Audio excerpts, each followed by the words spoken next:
News India 24। आह को चाहिए एक उम्र असर होने तक 3 पीढ़ियां गुजर गईं।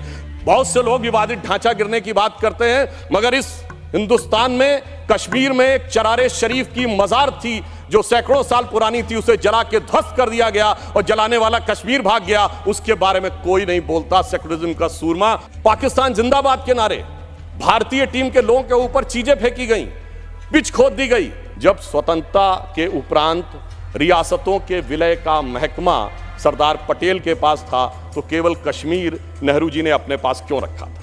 दर्द की रात गई, गम के जमाने भी गए और मोदी जी की हिम्मत से कई दाग पुराने भी गए। आज हम आपको सांसद सुधांशु त्रिवेदी का कश्मीर और धारा 370 पर दिया ऐसा भाषण सुनाने जा रहे हैं जिसे सुनकर आपके रोंगटे खड़े हो जाएंगे। उन्होंने कश्मीर की घटनाओं का जिक्र करते हुए सबको चौंका दिया, जिसे सुनकर सब भावुक हो गए। उन्होंने हिंदू मुस्लिम को लेकर भी कांग्रेस पर निशाना साधा। आप भी सुनिए उनका ये दमदार भाषण। उत्तर से दक्षिण तक सारे राज्यों के नाम बदल गए, एक ही राज्य है। प्राचीन काल में जो नाम था नीलमत पुराण में, यदि कश्मीर था तो आज भी कश्मीर है। परंतु दुख की बात यह है कि स्वतंत्रता के 75 वर्ष बाद, मतलब 2019 से पहले तक वो समाधान ही नहीं हो पाया था। समाधान के लिए इतना लंबा समय लगाना पड़ा। आह को चाहिए एक उम्र असर होने तक 3 पीढ़ियां गुजर गईं। तब जाके जब हमारे गृह मंत्री अमित शाह जी ने और मोदी जी ने वो हिम्मत दिखाई, तो अगस्त 2019 में उससे मुक्ति मिली। दुख की बात है कि स्वतंत्रता के बाद इस देश में एक ऐसी व्यवस्था थी जहां जन्म से यह तय था कि जिस व्यक्ति ने जो व्यवसाय किया है, यदि वह सफाई कर्मचारी थे तो उनके बेटे बेटी सफाई कर्मचारी ही रहेंगे, चाहे वो पीएचडी क्यों न कर लें। सोचिए, ऐसी अन्यायपूर्ण व्यवस्था स्वतंत्र भारत में चलती रही और उससे मुक्ति का मार्ग अब जाकर प्रशस्त हुआ है। इनकी सरकार के समय में शियाओं का जुलूस, मदे साहबा का जुलूस रोक दिया गया था। 22 साल तक रुका रहा। जब हमारी सरकार आई उसके बाद वहां पर शियाओं का मदे साहबा का जुलूस निकलने की स्थिति आई। मैं पूछना चाहता हूं, भाई हिंदू मुस्लिम के लिए हमारे ऊपर आरोप लगाते हो, ये शिया सुन्नी के बीच में जो होता था वो भी शांतिपूर्वक हमारे दौर में हुआ। सूफीज्म के 4 बड़े सिलसिले हैं, नक्शबंदी, सोहरावर्दी, चिश्ती और कादरी। एक का भी कोई मरकज बचा हो तो बता दीजिए।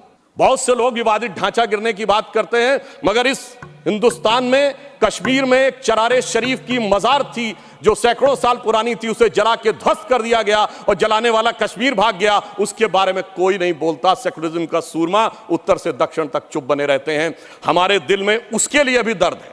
मुझे याद है मान्यवर, बचपन में बहुत से लोगों को नहीं याद होगा, वर्ल्ड कप 1983 का जीतने के बाद इंडिया का पहला वनडे इंटरनेशनल कहां हुआ था? 13 अक्टूबर 1983 को श्रीनगर में, भारत और वेस्ट इंडीज के बीच में। और वहां पर भारतीय टीम के खिलाफ नारे, चलिए वो तो अलग है, पाकिस्तान जिंदाबाद के नारे, भारतीय टीम के लोगों के ऊपर चीजें फेंकी गई, पिच खोद दी गई। उस समय तो सर्वकालीन शक्तिशाली प्रधानमंत्री जिन्हें विपक्ष मानता है, श्रीमती इंदिरा गांधी जी का शासन था।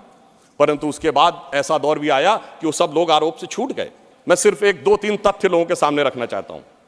जब स्वतंत्रता के उपरांत रियासतों के विलय का महकमा सरदार पटेल के पास था, तो केवल कश्मीर नेहरू जी ने अपने पास क्यों रखा था? इसलिए मैं कह सकता हूं एक गलती नहीं, भयंकर गलती थी जिसका खामियाजा आज तक सरकार को भुगतना पड़ रहा है। अंतर देखिए, एक उधर का कश्मीर और एक इधर का कश्मीर। दर्द की रात गई, गम के जमाने भी गए और मोदी जी की हिम्मत से कई दाग पुराने भी गए। सर एक बस पंक्ति कह देता हूं, इसके लिए जिस दृढ़ इच्छा शक्ति की आवश्यकता थी वो हमारे गृह मंत्री जी ने और प्रधानमंत्री जी ने दिखाई। क्योंकि सर्दी का मौसम आ गया है और इस समय बर्फीली हवाएं वहां चलती हैं, तो यह पंक्ति कहकर समाप्त करना चाहता हूं। न जो बर्फ की आंधियों से लड़े हैं, कभी पग न उनके शिखर पर पड़े हैं। जिन्हें लक्ष्य से कम अधिक प्यार खुद से, वही जी चुरा कर तरसते खड़े हैं। अगर बढ़ सको तो पखेरु बनो तुम, प्रवरता तुम्हारे चरण चूम लेगी। न हो साथ कोई, अकेले बढ़ो तुम, सफलता तुम्हारे चरण चूम लेगी। धन्यवाद। इस खबर में बस इतना ही। खबर को लाइक और शेयर जरूर करें और अपनी राय कमेंट बॉक्स में जरूर दें और चैनल को सब्सक्राइब करना ना भूलें।